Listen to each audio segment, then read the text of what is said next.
ठीक है जी।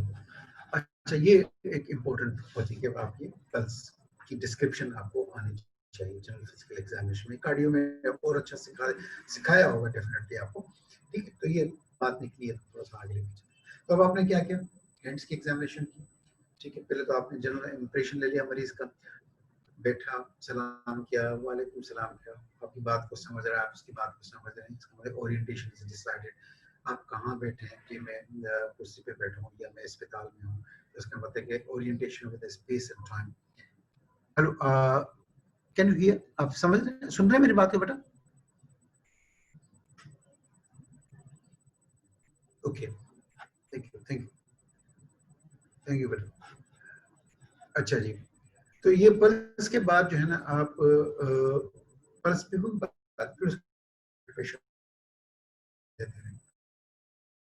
अक्सर जो होता है, अक्सर गड़बड़ जो होती है, वो एक बात का बेटा ख्याल रखें कि जब भी आप किसी भी पेशेंट का ब्लड प्रेशर लें, आपको एडवाइस दी जाएगी, आप तबीयतन या आदतन या जब आप प्रैक्टिस में, always first do the palpatory method, हमेशा पहले पैल्पेटरी मेथड से लें और फिर उसके बाद जो ऑस्कल्टेटिव मेथड से, दोनों मेथड से आपने हर दफा लेना है।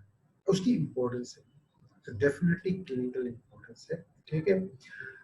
और उस पे आप पल्स में जो है करने के बाद फिर आप उसको मेंशन कर दें कितना ब्लड प्रेशर 125 या जो भी है उसका आप मेंशन कर दें, ठीक है। पल्स के बाद फिर आप आ जाए गर्दन की तरफ, अपने की एग्जामिनेशन पे आप आ जाए। अब नेक की एग्जामिनेशन में जो है क्या इसका सबसे इम्पोर्टेंट चीज जो होती है नेक की एग्जामिनेशन में, पहले थर्मल पे एक नजर रख लें, कोई देखने को लिम्फ नोड तो नहीं है और कोई नेक वेन तो है विजिबल नहीं है। अब थोड़ा सा हम बात करें आपसे नेक पेन।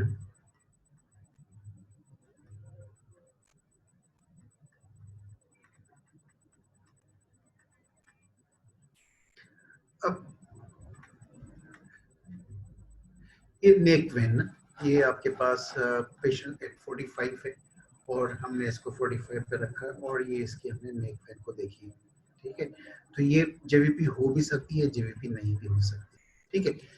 तो नेक वेन जो होती है वो दो कंडीशन में जो है, बस याद रख लें, दो कंडीशन में जो है विजिबल होती है। उसमें सिर्फ आपने देखना ये है कि वेदर पेशेंट को 45 पे आपने रखा है, 45 पे रखने के बाद जो है उसके नेक को, गर्दन को दूसरी तरफ मोड़ दिया और फिर उसके बाद आपने इसको देखा। इफ इट इज पल्सेटाइल तो इट इज जेवीपी। अगर वो पल्सेस हैं इसमें, अगर उसमें पल्सेशंस आ रही हैं तो इट इज जेवीपी और वीनस पल्स होनी चाहिए, ठीक है। And it is not pulsatile तो उसको कहते हैं कि it is non pulsatile JVP. लफ्ज इस्तेमाल करते हैं, एक्चुअली वो जुगुलर वेव नहीं है, वो प्रोमिनेंट वेव, ठीक है। तो अब क्या काज हो सकते हैं, वो तमाम कंडीशंस जो कि सुपीरियर वेना केवल ऑब्स्ट्रक्शन करती हैं, उसमें आपके पास नेक वेन इंगोश्ड होती है but they are not pulsatile.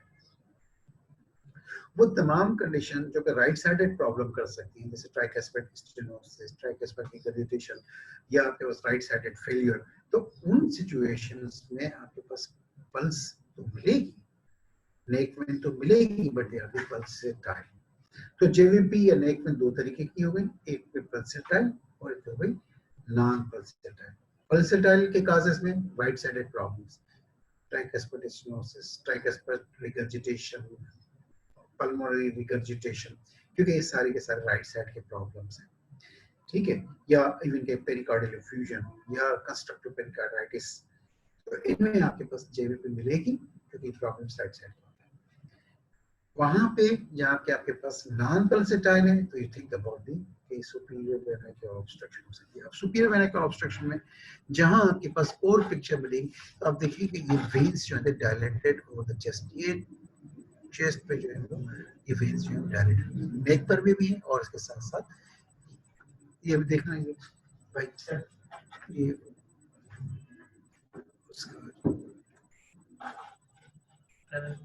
ये वो पॉइंटर जो है इसका,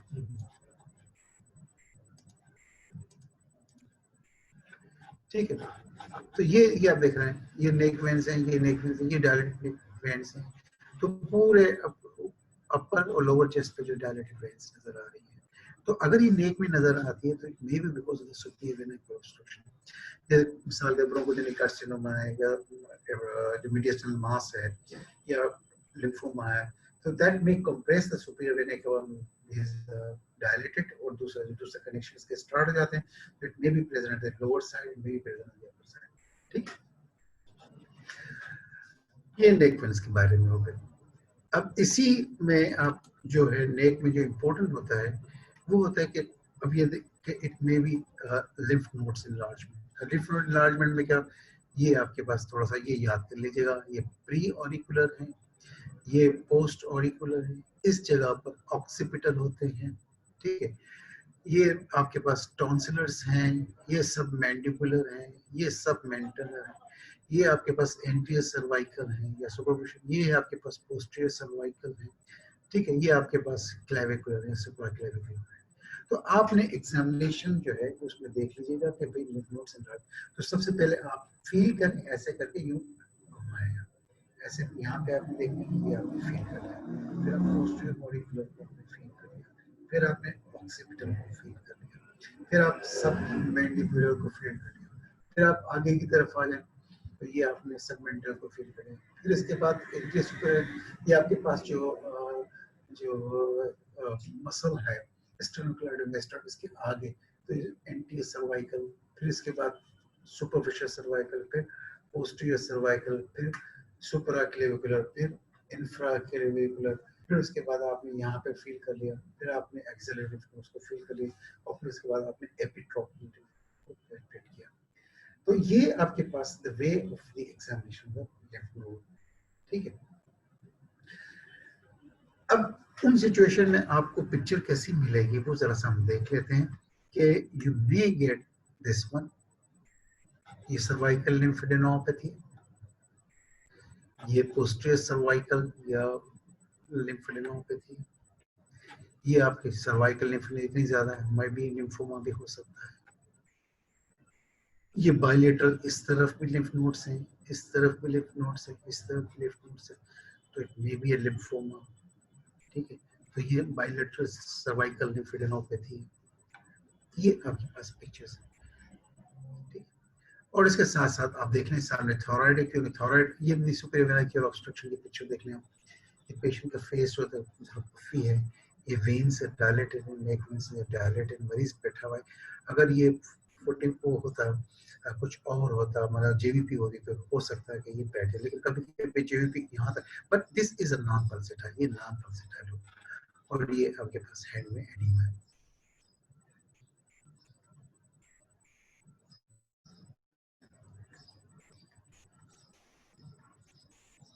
फिर आप फेस में आ जाएं। अब फेस की भी आप एक बड़ा इंप्रेशन ले लें कि बहुत सारे स्पेशल फेसेस होते हैं कि एक खास डिजीज में खास चेहरा का रंग हो जाता है।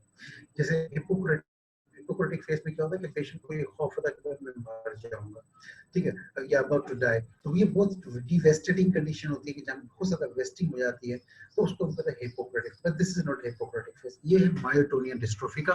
ये माइकल किताब में उसमें पिक्चर में भी है, और ये इसकी जो पिक्चर होती है इसमें कहता है कि ये इनकी ब्लिंकिंग जो होती है, ब्लिंक कम भी करते हैं, लेकिन ये टोसिस भी हो सकता है, और यहाँ पर बार्डनेस होती है।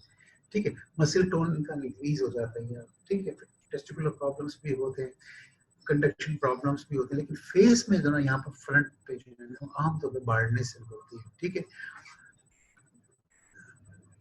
ये जो फेस है, ये देखें आप, ये पफिनेस है, ये पफिनेस है, ये पफिनेस है, ये हाइपोथायराइड पेशेंट है, ये हाइपोथायराइड है।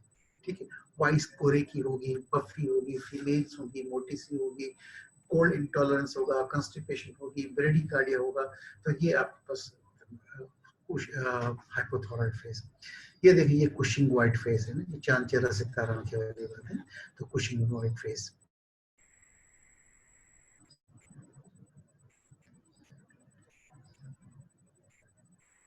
अच्छा, उन्होंने क्रोतुलेन पूछ रही है कि सर पल्सेटाइल और नॉन पल्सेटाइल में वो तमाम जेवीपीस जिसका रिलेशन हार्ट के साथ है, इट इज यूजुअली पल्सेटाइल, और हार्ट का मतलब ज्यादातर राइट साइड, लेकिन कभी कभी आपके पास जेवीपी पेरिकार्डियल एफ्यूजन में भी मिल सकती है करेक्ट। तो आमतौर पर इट्स राइट साइडेड प्रॉब्लम। और कभी भी आपसे what are the cardinal features of the right sided heart failure, तो हम कहते हैं सबसे पहले जेवीपी का नाम है, फिर आप कहते हैं कंजेस्टेड लीवर, और फिर इसके बाद एडीमा, असाइटिस कहीं ना था, लेकिन 3 1 2 3।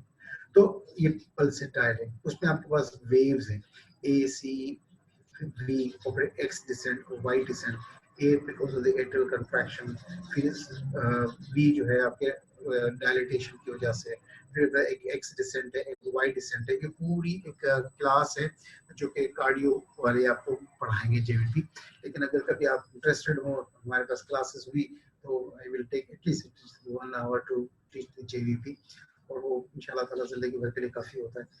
तो वो तो पल्सेटाइल सभी आप ये समझ लें कि pulsatile it is associated with a heart problem.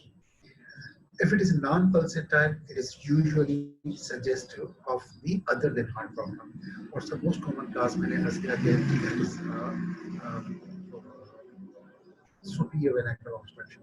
और superior venical obstruction में जो important cause जो होता है वो bronchogenic carcinoma, ठीक है, इसमें lymphoma, sometimes the lymphadenopathy of any cause which compresses the superior vena cava, या mediastinal mass जो compress कर रहा है, या sometimes maybe जो goiter होता है वो compress कर देगा superior vena cava, you may get it direct.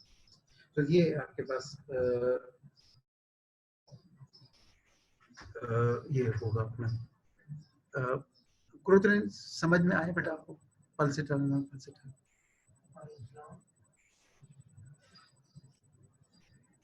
Okay अच्छा, अब यहाँ पे जो इसमें है फेस है, ये जो हम बात कर रहे थे फेस की, तो ये जो फेस है इसको हम कहते हैं कि ये कुशिंग वाइट फेस है। Again it is Cushing syndrome में इस किस्म के फेस मिलते हैं। ये जो पेशेंट है ये डस्की फेस कहते हैं इसको, डस्की फेस, थोड़ा सा व्हाइट है और ब्राउनिश है। तो पेल एंड ब्राउनिश, ये आपके पास सीआरएफ के जैसे आप यूरोलॉजी में जाएंगे ना, जहाँ पर डायलिसिस होती है, तो इस किस्म के आपका फेस जरूर मिल जाएंगे। डस्की फेस कहते हैं इसको यूरिमिक फेस कहते हैं। समटाइम व्हाट हैपेंड कि यहाँ पर फ्रॉस्ट जमा हो जाता है, ऐसा थोड़ा सा नहीं, ऐसा लगता है जैसे बर्फ चल रही हो। It is a uremic frost. तो that is again a picture of the यहाँ पे हो सकता है, लेकिन वो पिक्चर मैंने नहीं ली। You may get the frost over here, sometimes you may frost जैसा दाएं, तो आपको ऐसा लगेगा जैसे आप फ्रॉस्ट जैसे जमी हुई बर्फ है वो निकली है। ये यूरिमिक फेस है। ये तो वेल नोटोरस एंड वेल नोन, नोटोरस तो नहीं कहना चाहिए, तो वेल नोन फेस ना। तो ये आईज जो है वो बाहर की तरफ निकली हुई स्टारिंग लुक है, और साथ साथ ये देखेंगे गोइटर है। That is picture of the thyrotoxicosis. तो ये थायरोटॉक्सिकोसिस की पिक्चर है। ये पेशेंट जो है ये आगे की तरफ निकला हुआ है, प्रोगेंटिज्म, ठीक है। ये तो ये अब एक्रोमेगेलिक फेस है, ठीक है। ये जैंटिज्म का जो फेस है, एक्रोमेगेलिक को जैंटिज्म होता है कि आपके पास जो सॉफ्ट टिश्यू जो है उनका जो लेंथ, यूनिट जुबान भी निकाल तो मैक्रोग्लोसिया हो जाएगा। ये जो है थोड़ा आगे की तरफ, ये जिस दांत अगर निकालेंगे तो दे आर सेग्रीगेटेड या अलग हो जाते हैं, ठीक है। तो that is a very typical picture of the acromegaly. ये भी acromegaly है। ये डाउन सिंड्रोम, ये नोटिस बच्चे जो होते हैं डाउन सिंड्रोम, स्पेशल लोग हैं इनका, ठीक है।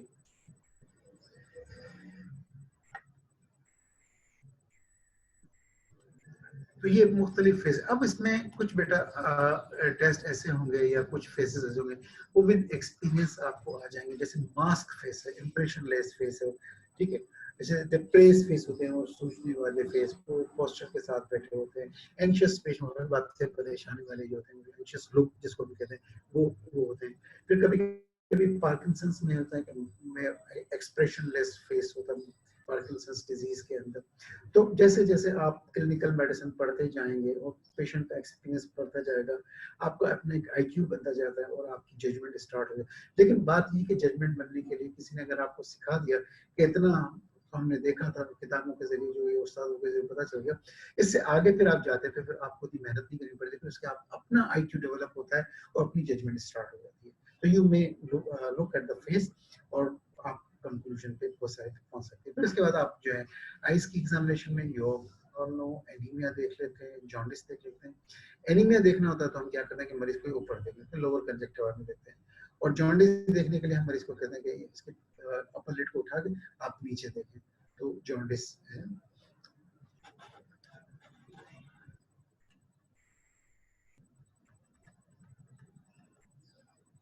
ठीक है, ये एनीमिया देखने के देखें आप, लोअर कंजक्टिवा पे आप देख लेते हैं एनीमिया यहाँ देखा जाता है। ये मेथड है, और ये जो है क्या इसका, ये बैलेंस है, तो ये दिस इज एनीमिया। ठीक है, अच्छा ये खातून जो है ये एडिसन्स डिजीज की खातून है। इसके देखिए इसके पामर क्रीज में पिगमेंटेशंस हैं। ठीक है, पामर में जो है क्रीजेस में, और इसका जो यहाँ पे भी पिगमेंटेशंस है, that is because of the increase level of the ACTH. और क्योंकि ACTH it work just like the melanocyte stimulating hormone, some time it may increase the melanin deposition. तो ये आप देख रहे हैं ये palmar creases they are pigmented है, और उसका फेस जो है थोड़ा सा पिगमेंटेड है, तो हम इसको कहते हैं दिस इज एडिसन्स डिजीज की टिपिकल पिक्चर। ये आप लेक्चर में शायद डॉक्टर किरण ने तस्वीर दिखाई होगी। ये जॉन्डिस देखने का तरीका है, ये हम डिस्कस कर चुके हैं, ये डिस्कस कर चुके हैं, ये डिस्कस कर चुके हैं, ये डिस्कस कर चुके हैं। अच्छा जी, अब आप आ गए आंखों पे आ गए।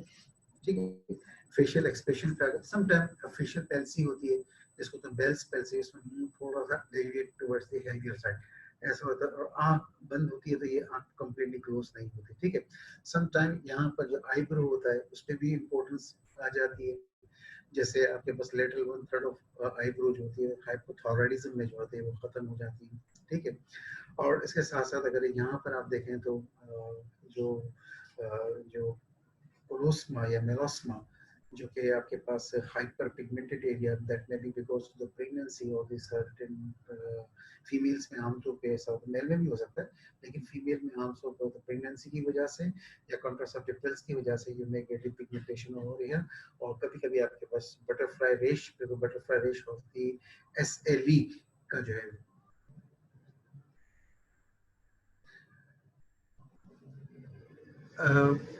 आयशा ने पूछा है इसमें कि एडिसन्स डिजीज में, इन एडिसन्स डिजीज में जो पिक्चर में दिखा,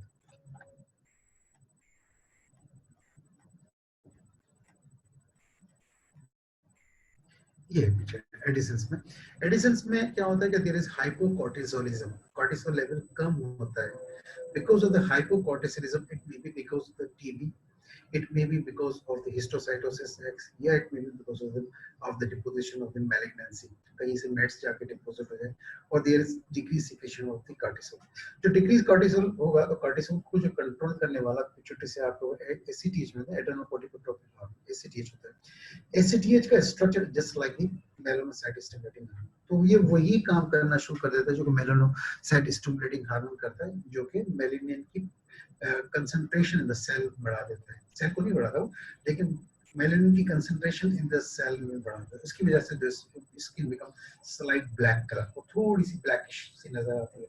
ये पिगमेंटेशंस जो होती हैं आपके पास हाथ में भी मिल सकती है। ठीक है, और अभी आगे मैंने एक पिक्चर रखी हुई है कि वो आपको टंग में भी जो है वो पिगमेंटेशंस नजर आ जाती है। ठीक है, वो कभी कभी आपके पिगमेंटेशन जो है वो चेहरे पे भी नजर आती है। ठीक है, तो ये इसको हम कहते हैं कि एडिसन्स के जो clinical features where this is deposited. ये बात समझ में आई आयशा बेटा आपको? आयशा ताहिर,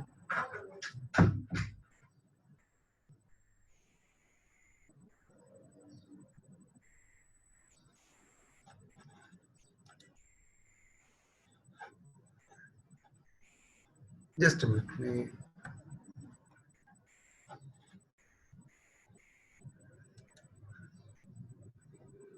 ये किसी और पेशेंट के, इसी पेशेंट के नहीं है, ये एडिसन्स डिजीज की पिक्चर, लेकिन ये पिगमेंटेशन के उनकी जो पिक्चर्स हैं वो थोड़ी सी डिफरेंट होती है। ठीक है, उनके जो इतने वाइट वाले थोड़े से पिगमेंटेड हो जाते हैं ये, it is not black, sometime it may B brownish pigmentations. ठीक है, तो ये उनके लिहाज से। तो अगेन इट इंडिकेट, ये तो इसी खातून की, ये दूसरे साहब की। यहाँ पे थोड़ा सा अगर हम देखें, यहाँ पे हमें ये जो नोट्स मैंने आपको बताया थे, वो नोट्स इसमें है, बुचर्ड्स नोट, ठीक है। तो इसका मतलब ये एज इसकी जो है 45 को क्रॉस किया हुआ है।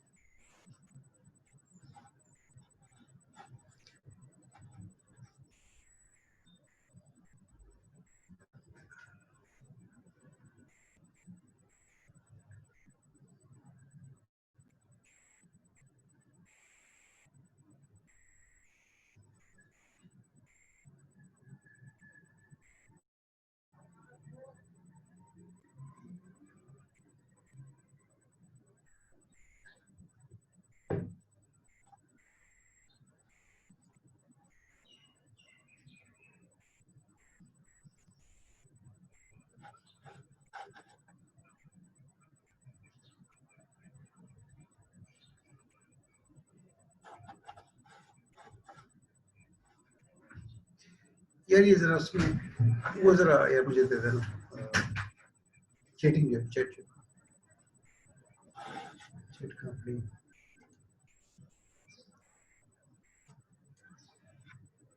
अच्छा बेटा समझ में आ गया आपको कि चैट में सब गुम थी ना? ओके ठीक।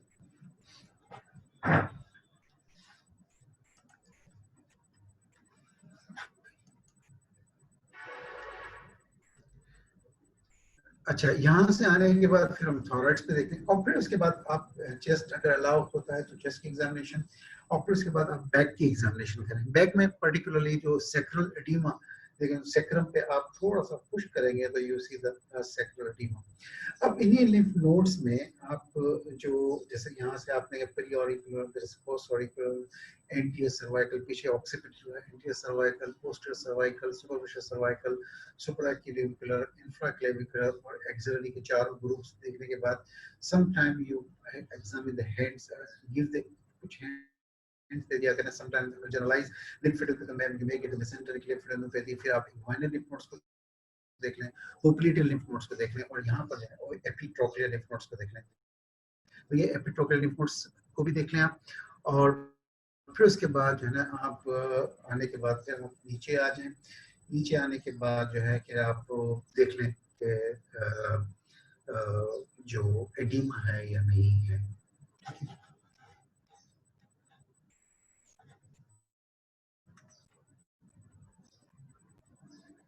अब ये देख लें कि जो मीडियल मैडुलस है इससे ऊपर आप जो है वो उसको क्या करें, प्रेस करेंगे। जैसे प्रेस करेंगे तो आपको ऐसे पिट फॉर्मेशन मिल जाएगी। तो इस किस्म की पिट मिल जाए, फॉर्मेशन मिल जाए, तो उसको हम कहते हैं कि it is a pitting oedema, जो कि इंडिकेट करता है कि इन पेशेंट्स में जो है वो hypoalbuminaemia is the cause of oedema. आमतौर पे जैसे पेशेंट में हाइड्रोस्टैटिक प्रेशर अगर बढ़ जाए तो ये एडिमा बन जाता है। जैसे हार्ट फेलियर में आपके पास पिटिंग एडिमा होगा, नेफ्रोटिक सिंड्रोम में आपके पास पिटिंग एडिमा होगा। इसके साथ साथ जो सिरोसिस ऑफ द लिवर है उसमें आपके पास पिटिंग एडिमा होगा, और इसके साथ साथ जो है non pitting oedema you may get in the hypothyroidism, या समटाइम लिम्फ एडिमा जिसमें आपके पास फिब्रिनोजन ज्यादा डिपॉजिट हो जाती है एंड इट फॉर्म्स, और उस पे आप प्रेशर मारेंगे तो नहीं हटेगी। तो लिम्फ एडिमा में आपके पास you may get initial phase में आपके पास पिटिंग मिल सकती है, but that can be non pitting as well. ठीक है जी।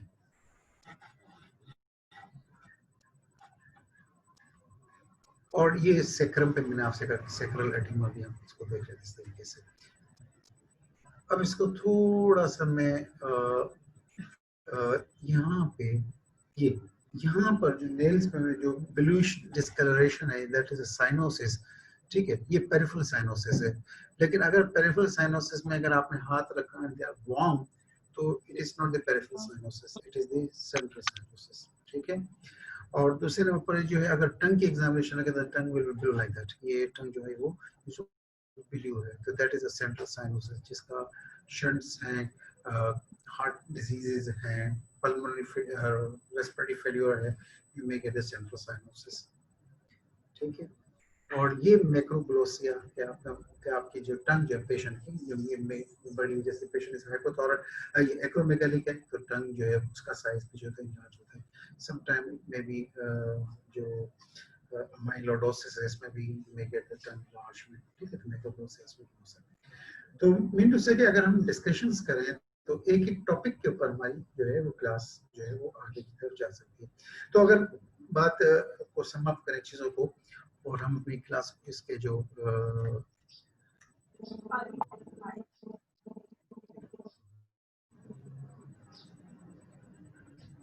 स्क्रीन शेयरिंग स्टॉप विंडो क्यों खत्म?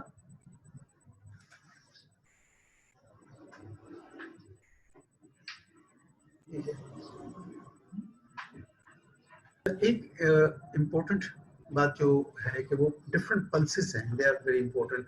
वो कभी कभी जो है मैं कभी कभी आपसे पूछ लेते हैं कि define the pulse of this patient, ये एक कमांड होती है जिसमें आपने रेट दिन वॉल्यूम कंडीशन जैसे बात करना है। और एक इम्पोर्टेंट चीज होती है वो होती है radio radial and radio femoral delivery. और फिर उसके बाद कभी कभी examine all pulses of the body. तो आपने रेडियल को देखना है, आपने ब्रेकियल पल्स को देखना है, आपने एक्सिलरी पल्स को देखना है, आपने सुपरफिशियल टेम्पोरल को देखना है, आपने फेशियल आर्टरी की पल्सेशन को देखना है, आपने कैरोटिड को एकदम से फील करना है, आपने जो है क्या नाम से जो फिब्रल पल्स को फील करना है, आपने पोप्टियल पल्स को फील करना है, आपने जो है पोस्टीरियर टिबियल को फील करना है, और आपने सुपरफिशियल या एंटीरियर टिबियल ये जो है डोर्सल स्पेडिस आर्टरी इसको, अब ये पोस्टीरियर टिबियल ये फील इससे नहीं कर रहे, ये पोस्टीरियर मीडियल मेलुन से उससे पोस्टीरियर साइड पर जो वो फील कर रहे हैं। ये सुपरफिशियल ये आपके पास है जो आपके डोर्सल स्पेडिस आर्टरी है, तो ये आपके पास ये हालसस लॉन्गस का जो टेंडन जा रहा है इसके यहाँ पर आप फील कर रहे हैं, इसके बिल्कुल सामने है, ठीक। और ये आमतौर पर डायबिटीज में बहुत इंपॉर्टेंस होती है। तो sometimes diabetes this pulse is involve, तो हमको डिफरेंशिएट करना पड़ता है कि whether this is the ischaemic diabetic foot और न्यूरोपैथिक डायबिटिक फुट। तो इस्केमिक डायबिटिक फुट में आपके पास क्या होता है कि जो पल्स जो होगी वो लो वॉल्यूम पल्स होगी और एक्सट्रीमिटीज जो होगी कोल्ड होगी। लेकिन न्यूरोपैथिक फिट के अंदर क्या होगा कि पल्स जो होगी हाई वॉल्यूम पल्स होगी, लेकिन जो परसेप्शन है उसमें न्यूरोपैथिक वो होगा तो उसमें हाई वॉल्यूम पल्स होगा। तो डायबिटिक फुट में may be high volume pulse और मे बी लो वॉल्यूम। अगर लो वॉल्यूम पल्स है कोल्ड एक्सट्रीमिटीज है, it is very much suggestive कि ये इस्केमिक डायबिटिक फुट है। और अगर पल्स हाई वॉल्यूम है और एक्सट्रीमिटीज वार्म है तो that is because of the neuropathic. लेकिन आमतौर पर डायबिटिक फुट जो होता है वो मिक्सचर ऑफ दोनों होता है कि इसमें न्यूरोपैथी भी होती है और उसके साथ साथ जो वेस्कुलोपैथी भी होती है। ये पोस्टीरियर ये पोप्लिटल देख रहे हैं आप पेशेंट का, ये फुट जो फ्लैक्स करके फिर जो है क्या नाम इसका थोड़ा मुश्किल होता है, हो जाती है, आराम से हो जाती है। आज ही कोशिश कीजिएगा अपने छोटे भाई को या बहन को लिटा के उसको फील कीजिएगा तो ये पोस्टीरियर टिबियल देखने का, ये पोप्लिटल देखने का तरीका, और पोप्लिटल लिफ नोड भी इस तरीके से देखते हैं। ये कैरोटिड देखने का तरीका कि आप क्या करें, दो फिंगर या थंब से, बेहतर ये थंब से, और दोनों पोप्लिटल एक साथ फील मत कीजिएगा क्योंकि some time what brain circulation कम हो जाती है, पेशेंट में फेंट डाउन। तो आप जब भी फील करेंगे तो एक कैरोटिड एक तरफ की, फिर से वह फील करेंगे तो दूसरी तरफ की कैरोटिड फील करेंगे। ये मैंने आपको बताया कोलैप्सिंग पल्स देखने का तरीका है। ये रेडियो रेडियल, ठीक है, एक तरफ की रेडियल और दोनों तरफ की रेडियल दोनों पकड़ के रख बैठे और क्या करते हैं, देखते हैं कि दोनों एक साथ ऊपर मतलब पल्स से टर्न हो रही है, दोनों एक पहले और एक बाद में हो रही है। तो अगर इस तरीके की चीज हो तो उसको कहते हैं रेडियो रेडियल डिले। कभी कभी ये सबक्लेवियन आर्टिस्टोसिस में ऐसा हो जाता है, ठीक है, या कभी कभी सर्वाइकल रिप में ऐसा हो जाता है, या कभी कभी क्या होता है जो टॉफ की सर्जरी होती है टेट्रोलॉजी ऑफ फॉयलेट, उसके बाद सिस्टम की आपके पास पिक्चर रहती है। और समटाइम यू मे गेट इस रेडियल आर्टरी को फीमोरल आर्टरी के साथ भी मिलाते हैं, एक हाथ से रेडियल फील करें, दूसरे हाथ से फीमोरल फील करें। अगर उसमें डिले है तो उसको कहते हैं रेडियो फीमोरल डिले। तो पल्स को डिस्क्राइब करते हैं ना, ऐसे ही करते हैं कि rate is 72 beats per minute. It is regular in rhythm, normal in volume. Condition of the vessel wall is normal, and there is no radio radial and radio femoral. ये complete description of the pulse है। Blood pressure का मैंने बताने का तरीका ये था कि आप जो है पैल्पेटरी मेथड्स पे जो है वो कोई कंप्रोमाइज नहीं करेंगे। जब भी आप कफ लगाएं, पहले पैल्पेट करें और पैल्पेट करके देखें सिस्टोलिक कितना है और फिर उसके बाद डिफ्लेट करें, फिर आप वापस जाएं। जैसे मिसाल के तौर पर आपकी जो डिसअपीयर हो जाती है डी 120 पे, तो फिर आप उसको जो डिफ्लेट करें 120 से ऊपर। कभी कभी क्या होता है हमारी आदत है 140 पे है और 140 ऊपर का करके फिर ऐसा ऐसा रिलीज करते हैं, वो फिर कहते हैं जी पल्सेस ब्लड प्रेशर नहीं या गड़बड़ हो जाती है। तो कभी कभी एक सिचुएशन होती है उसको कहते हैं साइलेंट गैप, वो एक बड़ी टेक्निकल चीज होती है। तो उसी साइलेंट गैप से बचाने के लिए हम इन पेशेंट का पहले पेरिपेटी मेथड से एग्जामिन करते हैं और फिर उसके बाद ऑस्कल्टेटिव मेथड से एग्जामिन करते हैं। ये मैंने रूमेटॉइड हैंड्स आपको समझाने की कोशिश, ये स्पिंडल फॉर्मेशन हो गई, ये रूमेटॉइड हैंड्स हो गई, ये ऑस्टियोआर्थराइटिस हो गया, ये पामर एरिथेमा हो गया, ये आपके पास जेनवे स्पॉट्स हो गए, ये आपको स्लट्स नोट्स हो गई, ये रूमेटॉइड, ये जो आपके पास एक्रोमेगैलिक हैंड्स हो गए, ये मायोटोनिया डिस्ट्रोफी का, this is hypothyroidism, this is Cushing syndrome, ये आप renal failure, thyrotoxicosis, acromegaly, acromegaly, down syndrome, anemia, Addison's disease, anemia, jaundice, cervical lymphadenopathy, cervical lymphadenopathy,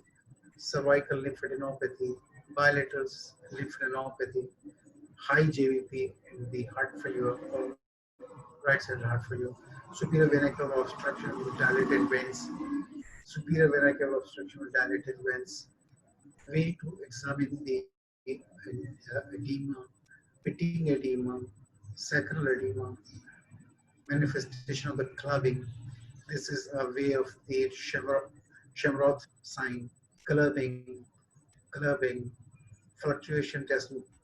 इसके साथ ये आपके पास striated leukoplakia, totalis या leukoplakia totalis कहते हैं, ठीक है।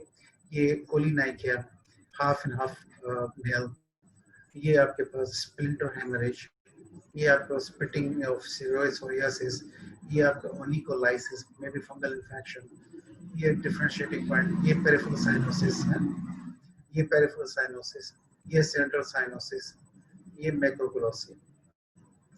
If you have got any query, you can ask me.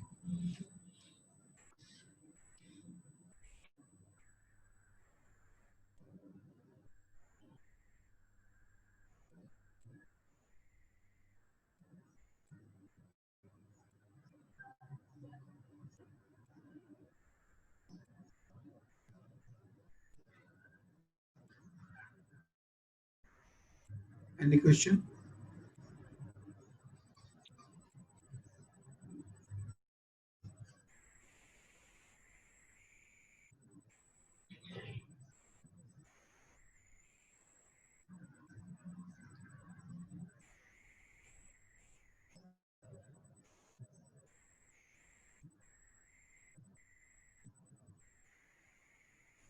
Thank you very much for your patient listening.